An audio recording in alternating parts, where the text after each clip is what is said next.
Hi. Hi.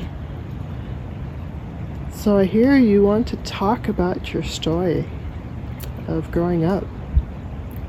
Yeah.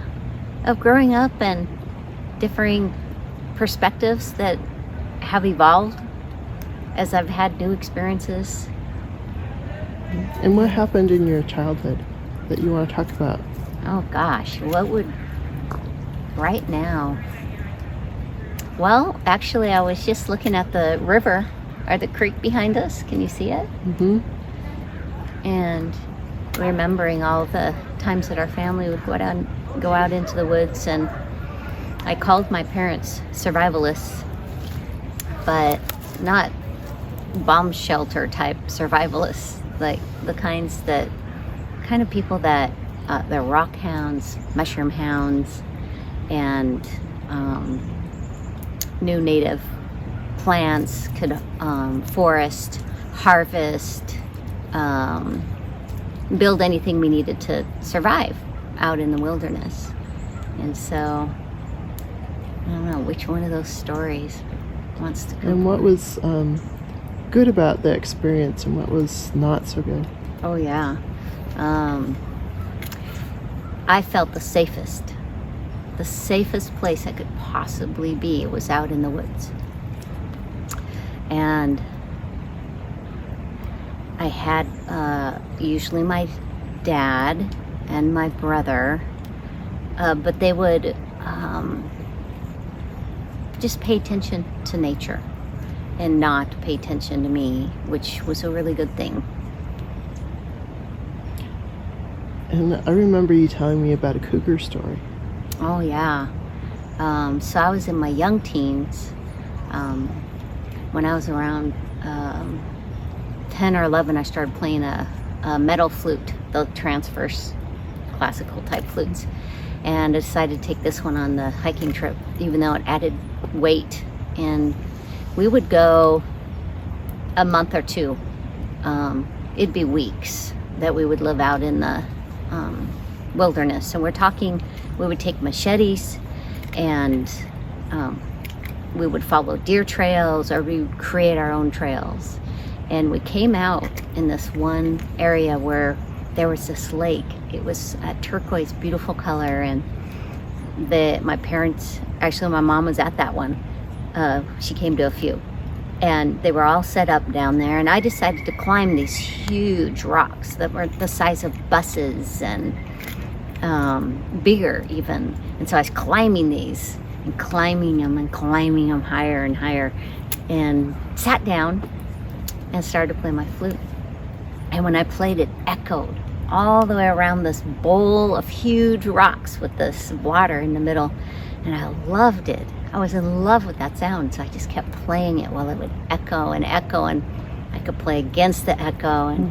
And my parents are so far down, they look like little ants, and they're going, like these little ants going like this, so pointing up there, point, and I'm like, what are they pointing at me for?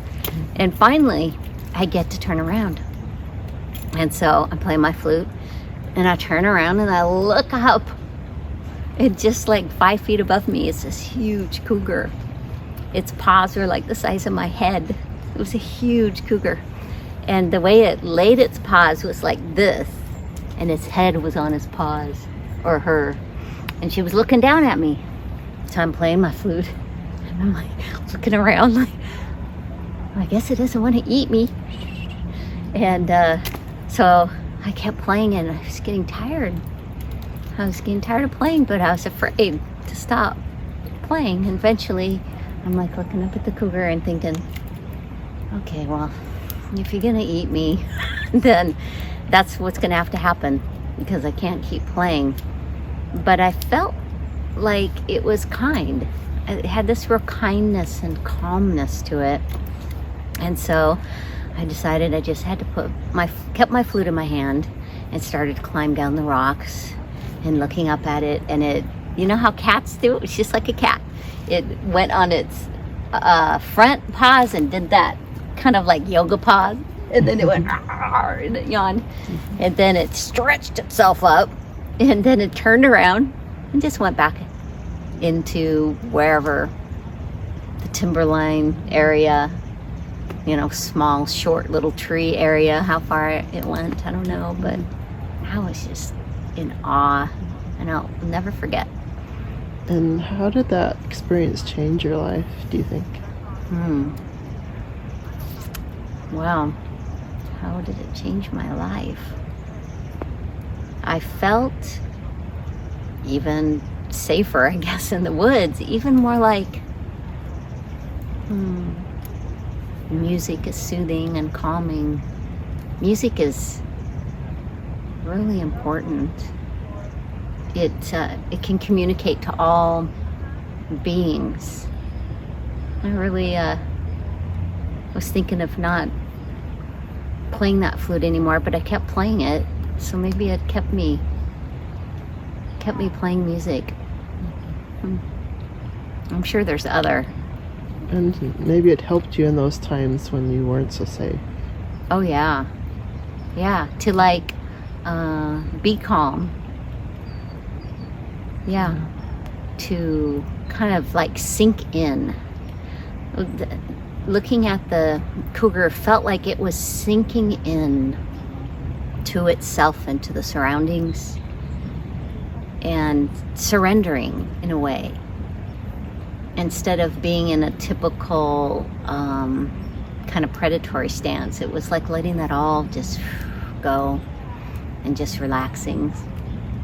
So yeah, maybe that helped me to be able to do that, no matter what was happening around me. Because people are predatory as well. Very. Yeah, I grew up with that. And Everybody, I would say almost everybody, except for maybe 2 people that I knew, were pretty predatory at that time. maybe we'll talk about that again in another segment.